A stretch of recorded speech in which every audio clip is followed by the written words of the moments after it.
everyone, my name is Faith, but you may call me Unmei. So my recent obsession has been cats. Well, maybe not recent, I have been obsessed with cats for a long time now. But my other obsession is cute 2D boys. So I says to myself, why don't you just combine the two? There's already a lot of anime cat boys floating around there on the internet, so I decided I'm gonna make characters based on certain cat breeds and their specific personality types. Now I know not every cat is gonna be the same, each one is unique in their own special way, but I'm just going based off of things that I've read about each breed on the internet. Okay, to start things off, I chose the Savannah cats, which are known to have very high energy, are very intelligent, and are more on the wild side than other cats. They're described as like the dog of the cat world because they can be leash trained and they really like walks and workouts. Now, as for the physical aspect of this breed, they are very lanky creatures. They're actually much bigger than a regular cat. This is because they're a cross between a domesticated cat and the African serval. I mean, look at this dude. You know he played basketball in high school. So to represent that, I decided to give my character really long limbs. I wanted to give him kind of a lounging, model-esque photo shoot pose. Because my headcanon is, even though this guy is very energetic, he also is super chill. He's like the chillest next door neighbor you could ever have. And he's one of those guys that puts a lot of thought into his fashion and clothing. Like, he likes wearing things that make a statement, you know? Things that fit him nicely, but also still scream, I'm unique, I'm not like other boys. So for the hair, I kind of wanted it to look a little bit like Alma's from Gokurakugai, which is a manga I actually have not read yet that I've been meaning to. But this character, he is the embodiment of the Savannah cat. Alma is the spirit animal to this animal, if you will. Right now he's giving more Gojo from JJK, but we'll get there, okay, we'll get there. Let's give him some freckles to represent the little spots that the Savannah cat has. And cats obviously have fangs, so I'm allowed to give my character fangs, okay? Don't say anything about it. Also, he is definitely the type to just have random belts that are there for no reason other than for fashion purposes. Really, what other reason do you need? And if you thought I wasn't gonna give this fashionable boy some eyeliner and bags under his eyes, well, do you even know me? Okay, we're finally getting somewhere with this drawing. But you know what it really needs? An obvious, on-the-nose cat pattern shirt. Now I know what you're thinking. Unmei, isn't that cheating? Because the whole purpose of this challenge is to make it look like a cat without actually putting cat elements on the character, right? And to that I say, you are absolutely correct. I am cheating. But my very valid explanation is because he is a fashionista. And every self-respecting fashionista has to wear cat/leopard print at least once in their lives. I mean, who are you to take that away from him? Just because this is a challenge doesn't mean that he can't be fashionable, okay? Now that we've got that out the way, it's time to start lining. I always like to use a thick to thin ratio for the lines because it just makes everything much more dynamic that way. Doing line art is always really therapeutic for me because I already have the sketch down, I have my ideas down on the page already, or the screen, I guess, because it's digital. Okay, let's draw in that juicy fang. Oh, and I gave him a nose ring because I can. And I also have to start lining out his body, and this look would not be complete without some obligatory chains. Alright, we're ready to color. Because we're basing this off of a Savannah cat, the colors are basically already picked out for me, so I don't have to think. Let's give him a cat tattoo because it's not obvious enough yet. And yes, I know a more seasoned character designer would actually be able to convey these cat-like things without actually putting cat things on the character, which is what I wanted to do, but I'm just not smart enough, okay? Alright, now that he's sufficiently looking like a punk rocker from the 80s, let's start finishing things off with actual shading. And to do that, I always use my trusty dusty lasso tool. I take an airbrush and just color in the shape that I made. And sometimes I'll go in there with the airbrush and just make some adjustments. And once I just touch some things up and add a background, basically this drawing is done.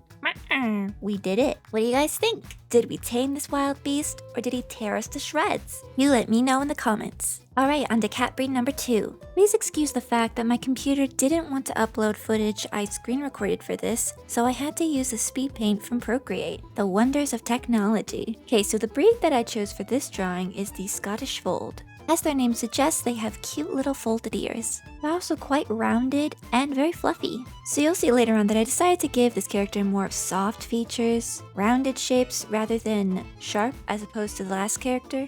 As for the personality of this breed, they're usually described as sweet, affectionate, and calm homebodies. And I can certainly relate to being a homebody because I do nothing but stay home. I don't want to go outside. It's icky out there, there's people. So to me, this character felt like he should be a soft, uwu boy.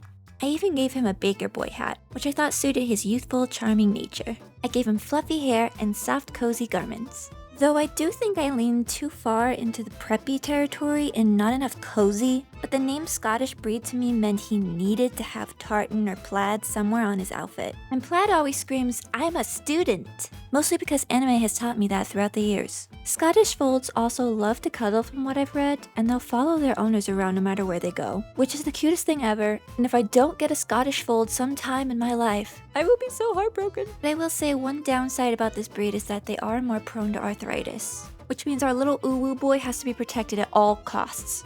So initially I put those bandages on his legs just for aesthetic purposes, but now that I researched more about this breed, it kind of makes sense. It's like he's delicate, he's fragile, he can be hurt easily. So I'm gonna say it was a totally intentional design element from the very start. Also, random side note, but I did for some reason put that he likes avocado toast, waffles, and early breakfasts in my notes for him. I don't know why, I think I was just hungry honestly. But I do feel like it strangely fits him for some reason.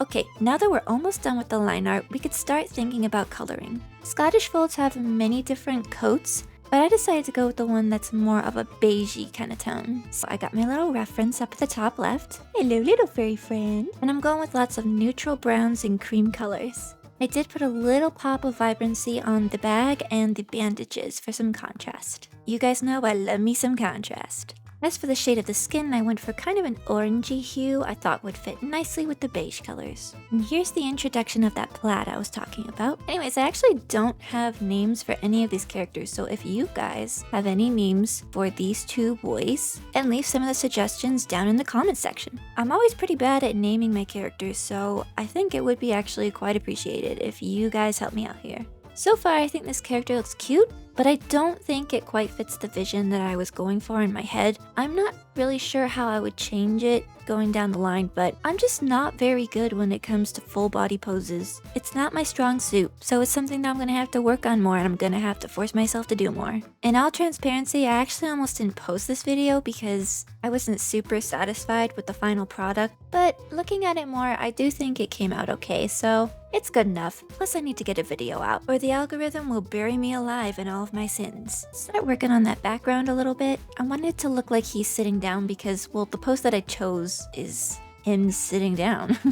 He's not just floating like that, or otherwise his calves would be as big as watermelons. But I kept playing around with the ideas, trying different things, and eventually I came to something that I sorta kinda don't hate. It's just part of the prerequisite for being an artist to hate everything that you make. And the less confident you are in the process, the more you're gonna hate it, as is the circle of life. So if you guys like this cat breed character video, then let me know if you wanna see this turn into a series, and you guys can suggest some other cat breeds that you'd like me to draw. There are so many different breeds, I didn't even scratch the surface yet of how many there are. But I feel like there's a lot of material to work with here. Okay, here we go. We're all done with our little Scottish fold boy. What do you guys think? Did we unfurl a new fortune for this feline? Or did we fold under the pressure? You let me know. Also be sure to let me know which of these cute boys is your favorite. That's all for now. Thank you guys so much for your patience and support as I plug along on my YouTube journey. Bye bye!